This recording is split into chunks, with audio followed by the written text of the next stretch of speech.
Hello guys, I hope you all are doing well. Welcome to my channel. So today our lecture will be on CSR net PYQs of Quantum Chemistry June 2012. So let's begin with our question.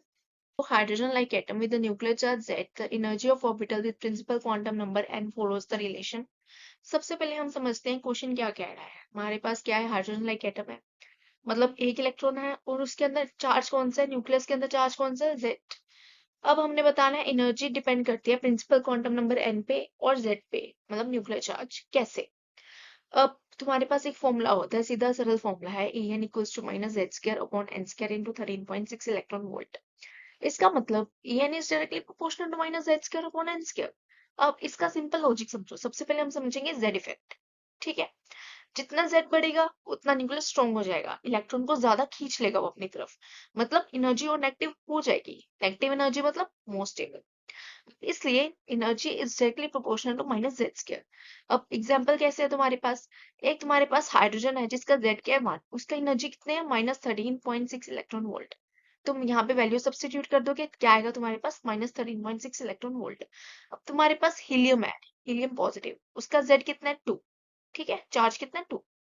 अब उसकी energy कितनी आएगी -15.4 electron volt. अब वो 4 गुना ज्यादा strong होगा. ठीक है, अब नेक्स्ट हम समझेंगे एन का इफेक्ट.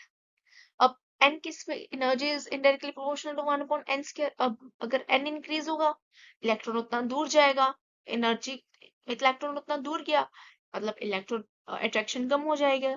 अब उससे क्या होगा, एनर्जी और लेस नेगेटिव, मतलब इसलिए A is indirectly proportional to 1 upon N square. Negative sign का मतलब क्या है इसमें, एनर्जी नेगेटिव है मतलब इलेक्ट्रॉन बाउंड है न्यूक्लियस से. अगर जीरो है एनर्जी तो फ्री इलेक्ट्रॉन है, अगर नेगेटिव है मतलब सिस्टम जो है वो हमारा स्टेबल है. ठीक है, अब इन दोनों इफेक्ट्स को हमारे पास फॉर्मूला आता है is proportional to minus z square upon N square. तो इसमें से ऑप्शन फोर्थ जो होगी वो करेक्ट ऑप्शन होगी. अब चलते हैं नेक्स्ट क्वेश्चन पे हम.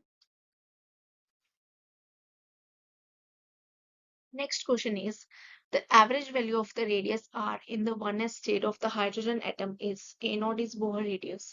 सबसे पहले हमारा गोल क्या है, इसमें हमें फाइंड करना है r, मतलब इलेक्ट्रॉन का एवरेज डिस्टेंस फ्रॉम न्यूक्लियस, और क्या है, स्टेट क्या है 1s. अब सबसे पहले हमारे पास r क्या होता है, this is the expectation value of radius. अब इन क्वांटम केमिस्ट्री, ठीक है, सबसे पहले हम क्या लिखेंगे, वेव फंक्शन. वेव फंक्शन क्या होता है for hydrogen atom in 1s, this is the wave function, that is psi 1s equals to 1 upon pi a naught, power की उसकी power 3 e raised to power minus r upon a not.